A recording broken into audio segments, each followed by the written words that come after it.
probably grab whatever's left. It has been obliterated, as you know. Would you accept anything less than zero nuclear enrichment? So we had a great visit at Fort Bragg. We saw a lot of heroes. And as you probably heard, we're going to be giving one particular person the Congressional Medal of Honor for what just took place in Venezuela. And met a lot of people right now. We were there for quite a while, and it was beautiful. These are great warriors. These are great patriots. And they're in very good shape, I will tell you that.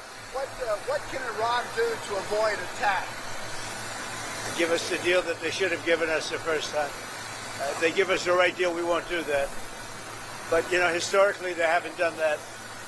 I will say they want to talk, but so far they do a lot of talking and no action. When are those talks, Mr. President? They've already started. Do you want regime change in Iran? Well, it seems like that would be the best thing that could happen.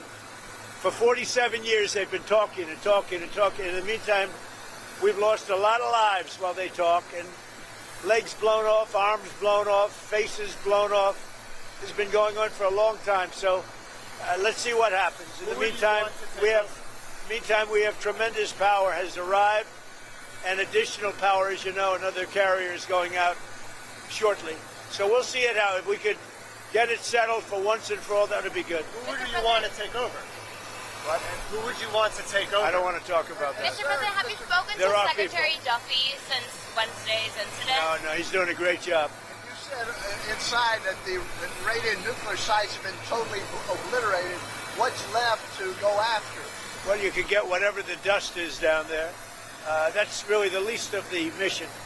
If we do it, that would be the least of the mission. But we, probably grab whatever's left. It has been obliterated, as you know. Would you accept anything less than zero nuclear enrichment? We don't want any enrichment. Mr. President. We don't want enrichment. Thank you very much, everybody. منابع دستشون بود، نفت دستشون بود، سیاست دستشون بود، امنیت دستشون بود. این را هم آمریکایی‌ها بدونن که اگر این دفعه جنگی را بندازن، این جنگ منطقه‌ای خواهد بود. گاهی صحبت جنگ میکنن که ما نمیدونم با فلان جور هواپیما با چه میاییم چنین میکنیم. اینم جدید نیست. در گذشته هم آمریکایی‌ها بارها در حرفهای خودشون تهدید میکردن که همه گزینه‌ها روی میز است. همه گزینه‌ها یعنی از جمله گزینه جنگ. این همیشه میگفتن دیگه. همه گزینه‌ها روی میز. حالا این آقا هم همینطور مرتباً ادعا میکنه ولی ما ناو آوردیم چه کردیم. به نظر من ملت ایران رو از این چیزا نباید ترسوند. ملت ایران تحت تأثیر این حرفا قرار نمیگیره. از برخورد حق نمیهراسه. ما شروع کننده نیستیم. ما به کسی ظلم نمیخوایم بکنیم. به کشوری حمله نمیخوایم بکنیم.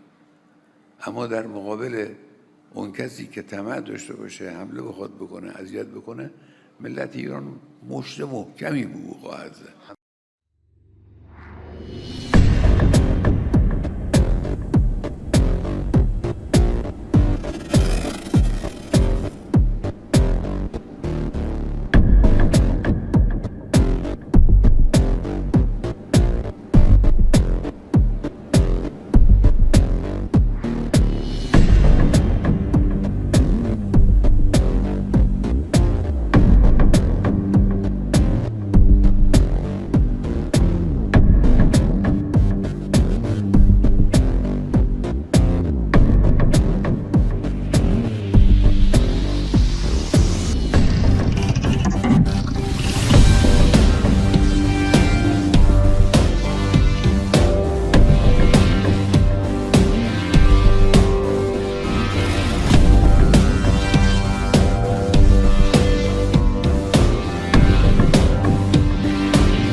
صداهای ضبط شده‌ای داریم از پیام‌هایی که از خارج از کشور برای این عوامل تروریستی آمده بود که شما در بین تظاهر کنندگان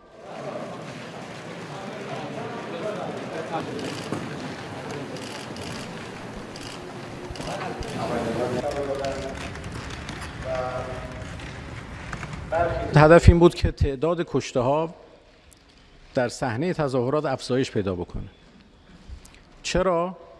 چون آقای ترامپ رئیس جمهور آمریکا گفته بود که اگر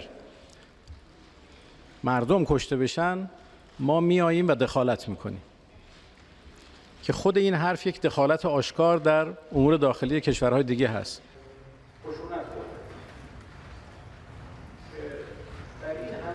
ما صداهای ضبط شده‌ای داریم از پیام‌هایی که از خارج از کشور برای این عوامل تروریستی آمده بود که شما در بین تظاهر کنندگان شلیک بکنید، اگر پلیس رو تونستید بزنید پلیس رو بزنید، اگر نشد همون مردم عادی رو بزنید، اگر نشد همون دختری همون پسری که جلوی شما قرار داره همون رو بزنید.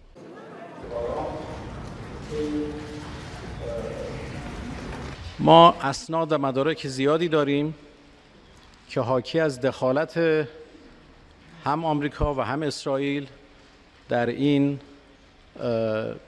حرکت تروریستی هست. رسانه‌های اسرائیل پر است از ادعاهایی که انجام شده که اونها مشغول طراحی عملیات در ایران هستند. آقای پومپئو که فرد کمی نیست، رئیس سازمان CIA بوده در زمان آقای ترامپ،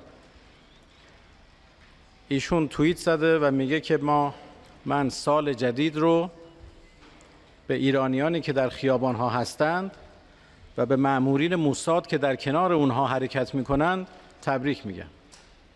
یعنی یک اعتراف صریح.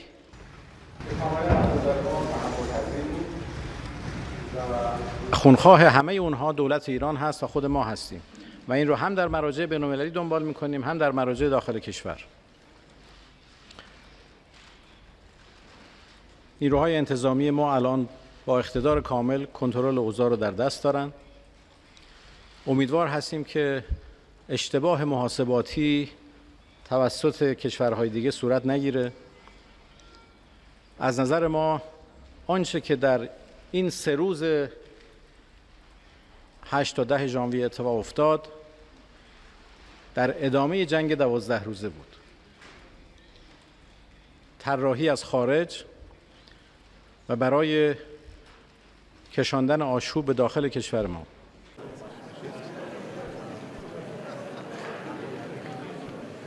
مدارکی به دست اومده و خودشون اعتراف کردند که پولهای بسیار زیادی به اینها داده شده بوده و توسط پول تطمیع شده بودند. برای حمله به هر مرکز پلیس 80 میلیون تومان پرداخت شده بوده. برای حمله به خودرو و آتش زدن خودروهای دولتی 50 میلیون تومان. برای آتش زدن اماکن 20 میلیون تومان. اینها همه مدارکش وجود داره، اعترافاتش وجود داره، پولهایی که به اینها پرداخت شده وجود داره و اینکه فیلم های وجود داره که دارن به سمت مردم و به سمت نیروهای پلیس تیراندازی میکنند. حتی ما فیلم هایی داریم که اسلحه دارن پخش میکنن بین مردم.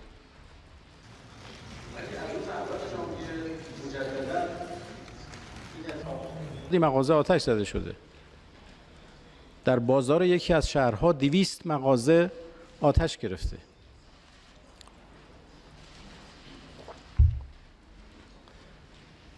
به آمبولانس ها حمله کردند. در همون 3 روز 180 آمبولانس آتش زده شده. اتوبوس ها آتش زده شده. و بعد به مساجد حمله کردن، چیزی که کاملا عجیبه. از هیچ ایرانی نیست که به مسجد حمله کنه و مسجد رو آتش بزنه. 53 مسجد آتش زده شده در سراسر کشور.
Subscribe, share, like, and comment.